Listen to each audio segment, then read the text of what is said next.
কথা বলেন, আরো জোরে বলেন ঠিক কিনা বলেন। বিয়ের আগে এটা কখনো একজন নেককার নারী হতে পারে না। সে আপনাকে ডুবিয়ে ছাড়বে, ডুবিয়ে। তার সাথে সম্পর্ক ছেদ না করলে আপনি ম্যাট্রিক পরীক্ষায় ফেল করবেন, লিখে রাখেন। আপনি এসএসসি পরীক্ষায় ফেল করবেন, এইচএসসি পরীক্ষায় আপনি ডবল জিরো পাবেন।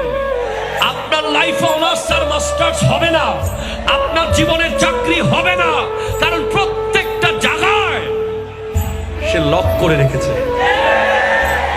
ঠিক কিনা বলেন, বলেন বলেন।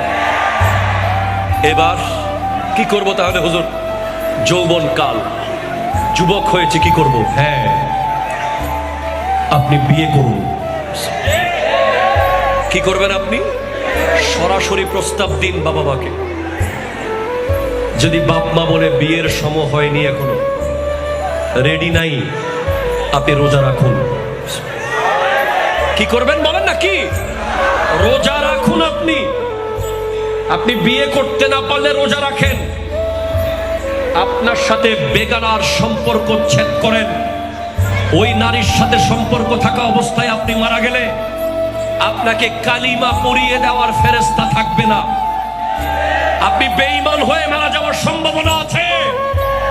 এই অ্যাফেয়ার, গার্লফ্রেন্ড, এগুলো মুসলমানের শব্দ নয়, এগুলো ইহুদিদের শব্দ, ইসরায়েলের শব্দ। ঠিক কিনা কথা বলেন, আরো জোরে বলেন ঠিক কিনা বলেন।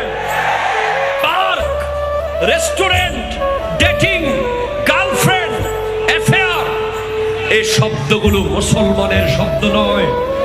মুসলমানের শব্দ হলো বিবি। ঠিক কিনা বলেন। মুসলমানের শব্দ হলো মা, মুসলমানের শব্দ হলো বোন, মুসলমানের শব্দ হলো কন্যা। ঠিক কিনা বলেন। নারী কখনো বন্ধু হতে পারে, সোজা কথা, বন্ধু হতে পারে।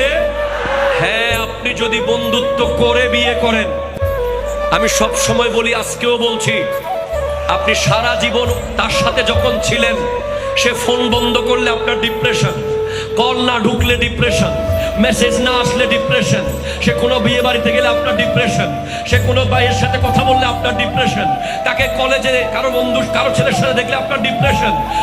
প্রত্যেক মুহূর্তে মুহূর্তে আপনি হতাশ। যদি তাকে বিয়ে করেন, বিয়ের পরে ডিপ্রেশনের একটা পাহাড়। কথা কয় না কেন? কারণ প্রথমত সে আপনাকে জামাই মনে করবে না। সে বলবে, তোমার তো 5 বছর ধরে চিনি, তুমি কে? কথা কয় না, ঠিক কিনা বলেন না। তার কাছে আপনি স্বামীর সম্মান পাবেন না, পাবেন না, পাবেন না।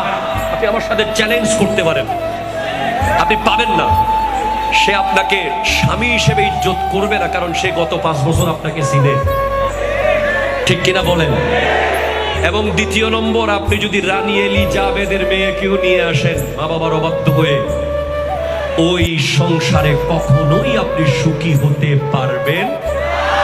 তৃতীয় নম্বর, সবচেয়ে মারাত্মক যেটা, সেটা হলো আপনার সন্তানকে রাস্তাঘাটে লোকজন বলবে, তোর বাবা মা তো প্রেম করে করে বিয়ে করেছে। ঠিক কিনা, ঠিক কিনা বলেন না। তোর বাবা মার বিয়েতে তোর দাদাদের আদি ছিল না, তোর বাবা মা পালিয়ে বিয়ে করেছে, তোর বাবা মা না জানিয়ে বিয়ে করেছে।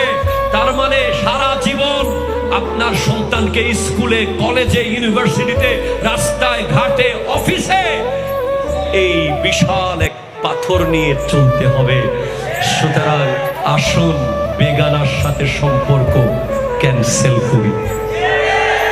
হাত তুলে বলেন ইনশাআল্লাহ, জোরে বলেন ইনশাআল্লাহ।